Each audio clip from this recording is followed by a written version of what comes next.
오늘 말씀 속에 나오는 노아는 어떤 사람입니까? 바로 앞부분에 나오는 6장 8절 말씀을 보면 노아는 여호와께 은혜를 입었다 이렇게 표현하는 걸 보게 됩니다. 왜 노아가 하나님께 은혜를 입었을까요? 그 설명은 바로 뒷절인 6장 9절에 나옵니다.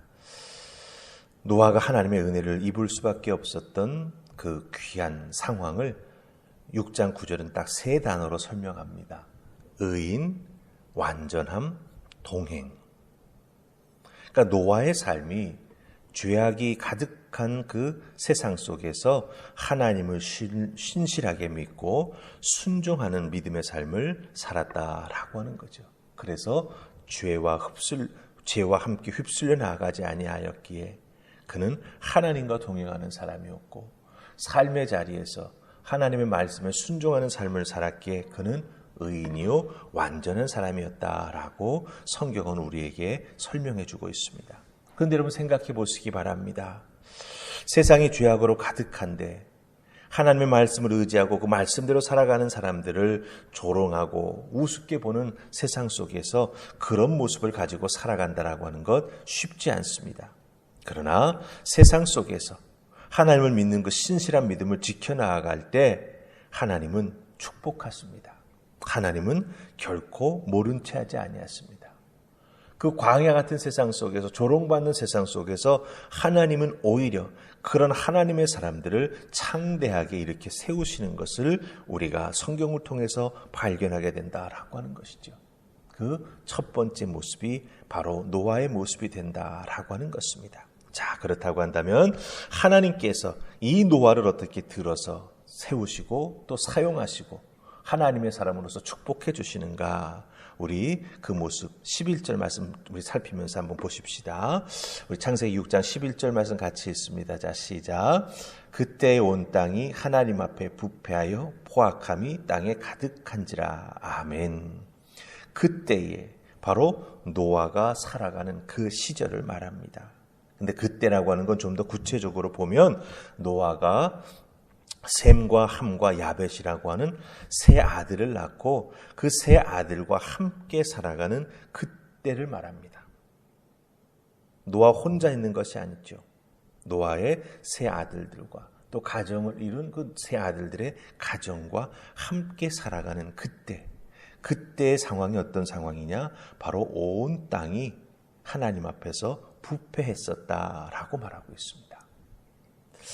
여기서 중요한 표현이 두 가지가 나옵니다. 첫 번째는 부패했다라고 하는 이 말, 부패하여. 이 단어는 상하거나 파괴되는 모습을 나타내는 말입니다.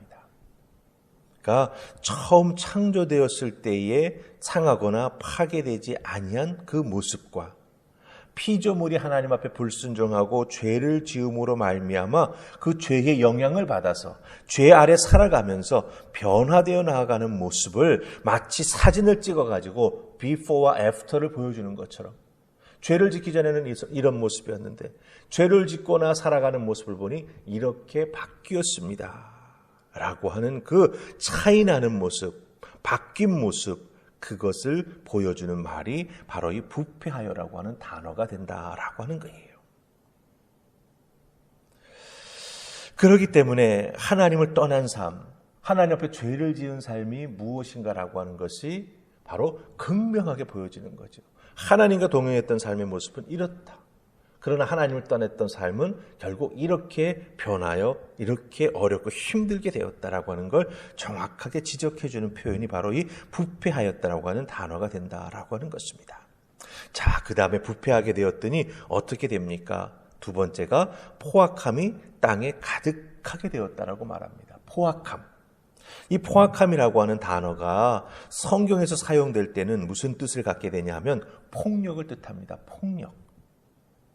특히 욕심으로 가득한 세상 속에서 누군가를 보면서 어떤 사람이 욕심이 생겨가지고 상대방을 힘으로 억누르고 상대방이 가지고 있는 것을 빼앗아가는 것, 그것을 의미합니다.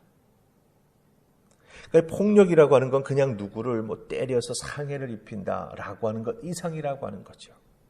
그 사람이 가지고 있는 것을 내가 빼앗아가고 싶은 욕심이 생겨서 힘으로 상대방을 제압하고 누르고 상하게 해가지고 자기가 원하는 것을 자기의 소유로 만들어버린다라고 하는 겁니다. 바로 죄 가운데 있는 인간의 모습이 이렇다라고 하는 것이죠. 그런데 그런 부패하고 포악함이 가득한 인간의 모습이 땅에 가득했다라고 말합니다. 땅에 가득했다. 이 땅이라고 하는 건 무엇을 의미합니까?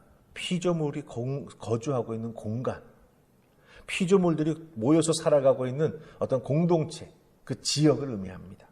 그러니까 피조물들이 있는 곳, 사람들이 모여 사는 곳에는 이런 모습이 예외 없이 가득했다라고 하는 것을 오늘 말씀 11절은 우리에게 보여주고 있다라고 하는 것이죠. 그런데 바로 그때 하나님 앞에서 은혜를 입었던 노아의 모습이 어떤 모습인가라고 하는 것이 나타나기 시작합니다. 하나님 앞에서 의인으로 완전하며 동행하는, 하나님과 동행하는 삶을 살았던 노아가 어떤 은혜를 구체적으로 입는가라고 하는 것이 이제 나오기 시작하죠. 우리 18절 말씀 보십시다. 18절 다 찾으셨습니까? 같이 읽습니다. 시작. 그러나 너와는 내가 내 언약을 세우리니 너는 내 아들들과 내 아내와 내 며느리들과 함께 그 방주로 들어가고. 아멘. 자, 그 방주가 무엇입니까? 살 수 있는 곳이죠. 네.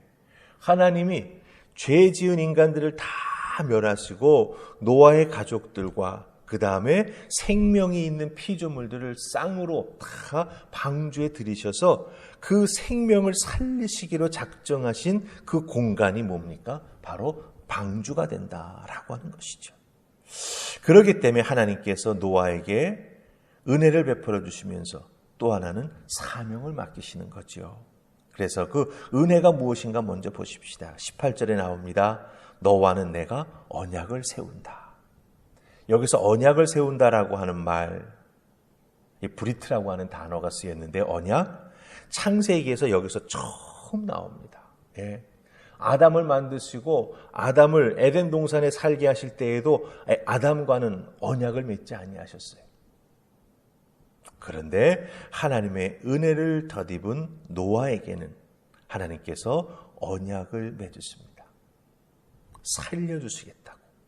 살려주실 것뿐만 아니라 그 언약을 통해서 노아가 감당해 나아가야 될 사명까지도 함께 허락해 주신다라고 하는 거예요. 그렇기 때문에 언약을 맺을 때에는 여러분 잘 그 상황을 보시면 나중에 노아뿐만 아니라 아브라함과도 그렇게 하시죠.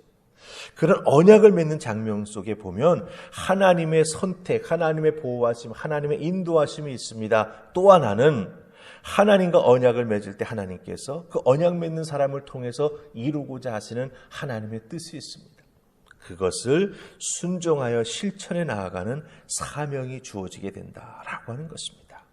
그래서 의인이요, 완전한 흠없는 사람이요, 하나님과 동행하는 이 세 단어로 표현되던 노아와 하나님은 약속을 맺으시죠. 그래서 노아와 그 가족, 그리고 방주 안에 생명을 보존하기 위해서 생물들을 짝으로 이렇게 지어서 들어가 살게 해 주십니다. 언약이 노아를 살리죠. 그런데 노아가 진짜 살기 위해서는 하나님 앞에 한 번 더 순종해야 되는 삶이 필요했습니다. 무엇입니까? 방주를 짓는 거예요. 방주. 방주를 만드는 것입니다. 이 방주를 만들어야만 진짜 생명을 보존하게 됩니다.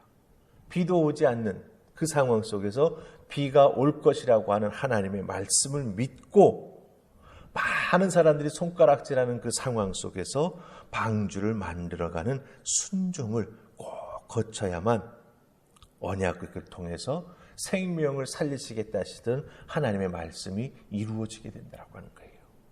그렇기 때문에 여러분들, 우리가 하나님의 은혜 가운데 산다라고 하는 것은 무엇을 의미합니까? 순종이 꼭 필요하다라고 하는 거죠. 내가 하나님의 은혜 가운데 내 생명을 보존하며 축복 가운데 살기를 소망한다면 하나님 앞에 우리는 더욱더 순종하는 믿음의 삶을 살아가는 하나님의 자녀가 되어야 한다라고 하는 것입니다. 그래서 19절 말씀에 보면 노아와 함께 했던 모든 사람들 또 피조물들이 생명을 보존하게 됩니다. 여러분 나중에 보시면 이 생명을 보존하게 된다라고 하는 이 표현, 여기에 사용되었던 그 단어 그대로가 요셉에게 적용이 돼요. 요셉. 왜 그렇습니까? 요셉을 통해서 이스라엘 백성들이 생명을 보존하게 돼요. 요셉이 아니었다면 다 굶어 죽었죠. 네. 그 은혜, 그 지켜나가시는 하나님의 사랑이 계속 이어지는 것을 보게 됩니다. 오늘 어쩌면 우리들의 살아가는 삶의 모습은 이 땅 속에 살아가는 또 하나의 노아의 모습이 있을 것입니다. 우리에게는 물론 부족한 부분이 있지요. 당대에 완전하지도 못한 부분이 있습니다. 의인이라고 하지만 하나님과 늘 동행해 나아가는 모습을 보면 때로는 주저앉고 때로는 흔들리고 올곧게 하나님과 동행해 나아가지 못하는 안타까운 모습도 있습니다. 그럼에도 불구하고 그런 우리를 하나님은 불러주셨습니다. 예수 그리스도의 구원의 은혜로 불러주셨습니다. 하나님과 동행하도록, 하나님의 은혜의 장중에 붙잡히도록. 예수 그리스도의 십자가가 바로 우리에게는 은혜가 되었다라고 하는 것.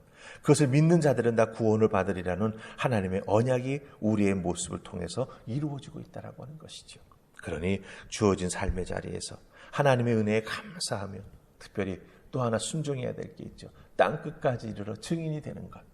그 삶에 순종하며 나아갈 때 우리를 통해서 생명이 보존되어서 그 생명이 열매를 맺는 놀라운 역사가 나타나게 될 줄 믿습니다.